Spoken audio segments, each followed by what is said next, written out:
A paz de Cristo, queridos, é com alegria e satisfação que nós estamos aqui mais uma vez para trazermos alguns subsídios aos professores e alunos da Escola Bíblica Dominical.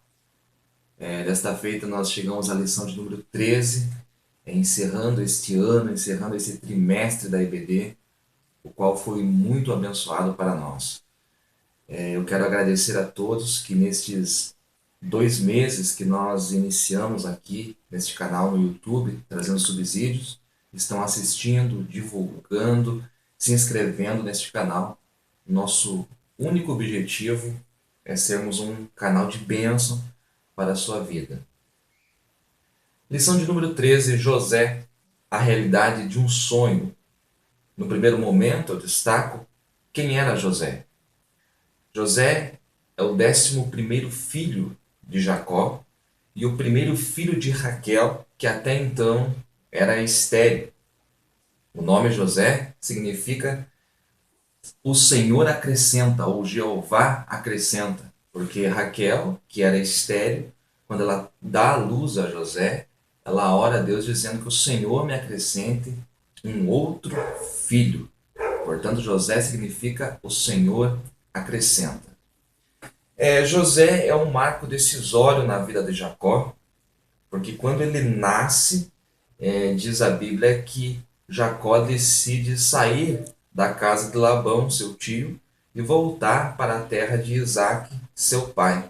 Por isso que José é chamado na Bíblia de filho da decisão.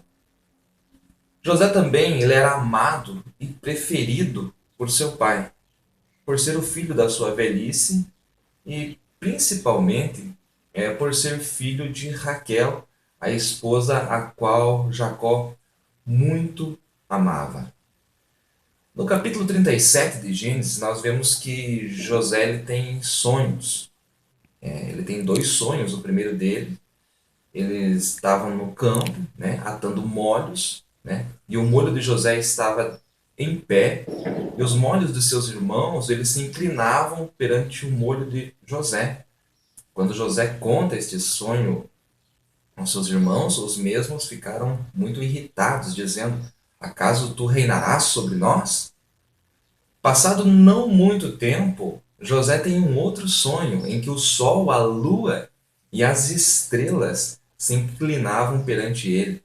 Ele conta este sonho e até mesmo seu pai Jacó o repreende, dizendo: porventura eu, seus irmãos, sua mãe, viremos e nos inclinaremos perante ti? Jacó repreende a José, mas diz a Bíblia, no capítulo 37 mesmo, que Jacó guardava aquilo no seu coração, porque havia uma certeza no coração de Jacó que algo aconteceria destes sonhos de José. Qual foi a falha de José, meus amados? A falha de José foi contar o seu sonho. Seus irmãos o odiaram ainda mais.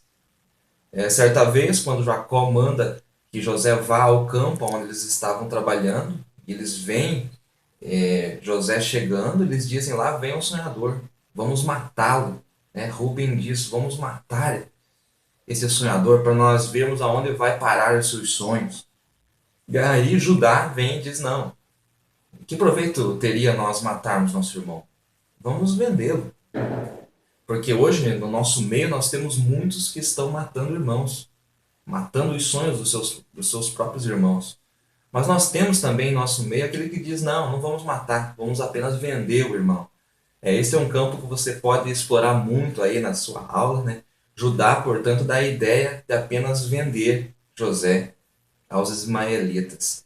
E diz a Bíblia que José foi vendido como escravo, ou melhor, abaixo do preço de um escravo. No preço do escravo, 30 peças de prata, José é vendido por 20 peças de prata. Mas em tudo havia um propósito.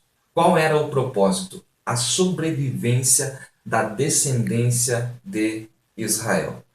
Você tem que ter em mente que Jesus Cristo ele é o centro da Bíblia Sagrada. Então, Deus ali ele está poupando a descendência de Israel, da qual viria o Messias. Deus estava preservando a linhagem messiânica, porque teria uma fome que assolaria todo o Oriente, todo o Oriente Médio, toda a Palestina, e Deus está preparando a ida de José ao Egito para que lá ele revele os sonhos de Faraó e Faraó o coloque como governador do Egito, né, para que ele possa armazenar alimentos, né, e então haver a sobrevivência da descendência de Israel. Portanto, tudo estava no controle de Deus. Você se lembra de quando Deus disse a Abraão a respeito da sua descendência? Deus já havia dito a Abraão que a sua descendência seria peregrina no Egito por 400 anos, né? E quando José vai ao Egito, depois que ele se revela aos seus irmãos, ele também leva a sua família, e então os filhos de Israel vão ficar por cerca de 430 anos no Egito. José é vendido ao Egito, né? É vendido como um escravo, vai ser preso e vai parar na casa de Potifar.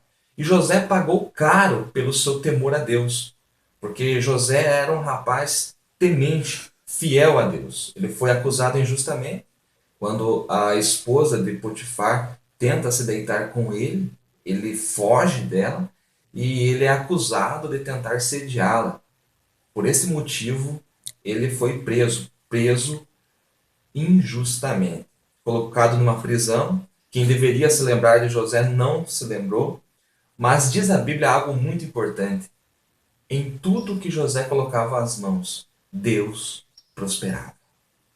Eu aprendo aqui que não importa a situação que nós estamos passando, se nós formos tementes e fiel a Deus, mesmo que nós estejamos na prisão, mesmo que nós estejamos no fundo do poço, aquilo que nós colocamos a mão prospera. Esta é uma promessa do Senhor, desde que nós sejamos fiéis e tementes a Ele. Deus honrava José de maneira que começaram a prestar atenção, começaram a ver que José era diferente, porque onde ele colocava as mãos, as coisas mudavam. José, portanto, é um exemplo de fidelidade a Deus. Ele acreditava que os seus sonhos se tornariam realidade, com uma condição, que ele fosse fiel e temente ao seu Deus. E eu aprendo algo muito sério com José. Nós revelamos quem realmente somos quando estamos sozinhos. Veja bem, José está no Egito. José está longe da sua família. José está longe daqueles que o conheciam. Trazendo para os nossos dias, José está longe da sua igreja. José está longe do seu líder. José está longe dos seus pastores. Ele podia fazer o que ele quisesse lá, que ninguém veria e diria e julgaria o que ele estava fazendo, porque ele está longe. Mas eu aprendo algo. Nossa fidelidade, ela é provada nesses momentos, quando nós estamos sozinhos, quando nós estamos longe dos holofotes, quando nós estamos longe dos púlpitos, quando nós estamos longe da nossa escola bíblica dominical, quando nós estamos sozinhos, quando estamos longe daqueles que nos conhecem, quando nós podemos fazer qualquer coisa e ninguém vai ver. É nesses momentos que nós somos provados por Deus. É nesses momentos que nossa fidelidade é provada. E José provou a sua fidelidade longe daqueles que o conheciam. Homens provados longe de seus líderes. Eu trago aqui alguns exemplos. Além de José, nós temos na Bíblia Neemias, que mesmo estando longe do seu povo, mesmo estando no palácio, na fortaleza de Suzã, no palácio de Ataxerxes, ele servia ao rei como copeiro. Ali ele foi um homem temente e fiel a Deus. Era copeiro do rei, mas era um homem de oração, era um homem que buscava a Deus, mesmo estando longe daqueles que o conheciam, daqueles que poderiam julgá-lo. Outros exemplos na Bíblia, Daniel, também no palácio da Babilônia, no palácio do rei da Babilônia. Ezequiel também na Babilônia, enquanto Daniel está no palácio, Ezequiel está junto ao rio Quebar, entre os mais pobres. Tanto Daniel, quanto Ezequiel, quanto Neemias, assim como José, foram homens que foram provados longe dos olhares daqueles que o conheciam. Então, talvez a maior lição que eu trago aqui seja esta, né? Que para você ser fiel, você precisa provar sua fidelidade longe dos olhares, quando só você e Deus sabem o que está acontecendo. Quando a família de Jacó desce ao Egito, eles se estabelecem na terra de Gósen. A terra de Gósen era uma terra ao norte do Egito, retirada do centro do Egito. O que Deus está fazendo? Deus está poupando o seu povo da miscigenação, da mistura de raças. Deus está poupando os filhos de Israel da cultura, das tradições dos egípcios e dos cananeus. Deus não quer que o seu povo se misture. Então José mesmo instrui seus irmãos. Quando o faraó perguntar o que vocês fazem, digam que vocês são pastores de ovelhas. Vocês têm rebanhos de gado e vocês estão vindo com todo o seu gado, com as suas ovelhas. Por quê? Pastor de rebanho era abominação aos egípcios. Então eles não queriam ali no centro, próximo ao faraó, não. Eles mantiveram os hebreus longe, né, do centro do Egito. Mas em tudo isso, Deus tinha um propósito, que era poupar o seu povo da mistura com os cananeus e com os egípcios. O propósito do Senhor, portanto, era manter pura a linhagem messiânica. Para finalizar esta aula, já indo para o final, eu trago aqui José como um tipo de Cristo. José é um dos mais perfeitos tipos de Cristo. E se você trabalhar bem esses pontos aqui, você pode enriquecer muito a sua aula. Por exemplo, pastor de ovelhas de seu pai. José era pastor de ovelhas de seu pai, em Gênesis 37, verso 2. Assim como Jesus também era pastor das ovelhas de seu pai, em João capítulo 10. José foi odiado por seus irmãos, lá em Gênesis 37, verso 4.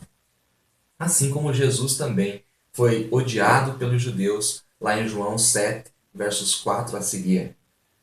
Suas roupas foram tiradas, sua túnica. José, em Gênesis 37, verso 23. Jesus, em João 19, versos 23 a seguir.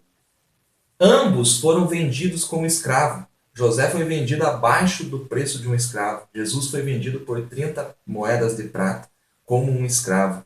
José em Gênesis 37, verso 28. Jesus em Mateus 26, versos 15 a seguir. Tentado. Ambos foram tentados. José na casa de Potifar, em Gênesis 39, verso 7. Jesus lá no deserto, tentado pelo próprio diabo, em Mateus capítulo 4. Colocado entre dois presos, um foi salvo e o outro se perdeu. Isso aconteceu com José, no capítulo 40 de Gênesis, versículos 2 e 3. Isso aconteceu com Jesus, em Lucas 23, versos 32. Ambos perdoaram aqueles que os prejudicaram. José perdoou seus irmãos em Gênesis 45, versículos 1 ao 15, e Jesus perdoou aqueles que o prejudicaram em Lucas 23, verso 34. Ambos salvaram sua nação. José salvou os filhos de Israel da fome, em Gênesis 45, verso 7. E Jesus salvou toda a sua nação, não somente a nação, mas o mundo, através do seu sangue. Essa tipologia que eu trago para vocês aqui é da Bíblia de Estudo MacArthur, da SBB, está na página número 87, é apenas uma parte dela. Se você tiver acesso a esta Bíblia, uma Bíblia muito boa de estudo, você vai ter uma tipologia completa aqui. Concluindo esta aula, eu trago para você que aquilo que o Senhor lhe revelou se cumprirá, aconteça o que acontecer. Só lembre-se, não conte seus sonhos.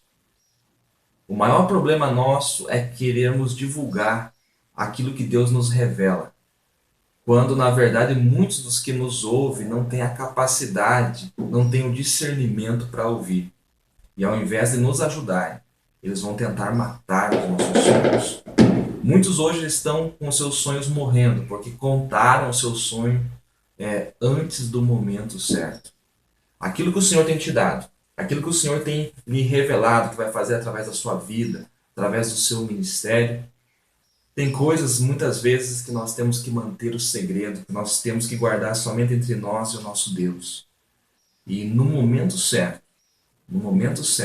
Deus vai fazer aquilo que Ele prometeu e todos verão. Lembre-se de uma coisa: todas as coisas cooperam para o bem daqueles que amam a Deus. os sonhos de Deus, eles se realizarão. Então, mesmo se você hoje esteja no calabouço, esteja no fundo do poço, esteja numa prisão, não esteja vendo a possibilidade de acontecer aquilo que Deus prometeu na sua vida, o Senhor, ele é fiel e ele é justo. Se nós estivermos no centro da sua vontade, aquilo que ele projetou para nós, aquilo que ele delineou para nós, aquilo que ele nos revelou, com certeza acontecerá no momento certo. Que Deus abençoe muito a sua vida. Que este domingo, o último domingo do ano de 2015, seja um domingo de bênção para você. Que você tenha um ano de 2016 abençoado, que possamos estar juntos aqui no próximo ano. Em breve já estaremos estudando a lição de escatologia bíblica e com certeza nós estaremos juntos aqui. Ajude-nos divulgando, inscreva-se nesse canal. Se você quiser os slides que eu usei aqui, é só você pedir no e-mail que está aí abaixo. Que Deus abençoe ricamente sua vida, sua família, sua igreja. Em nome de Jesus. Amém.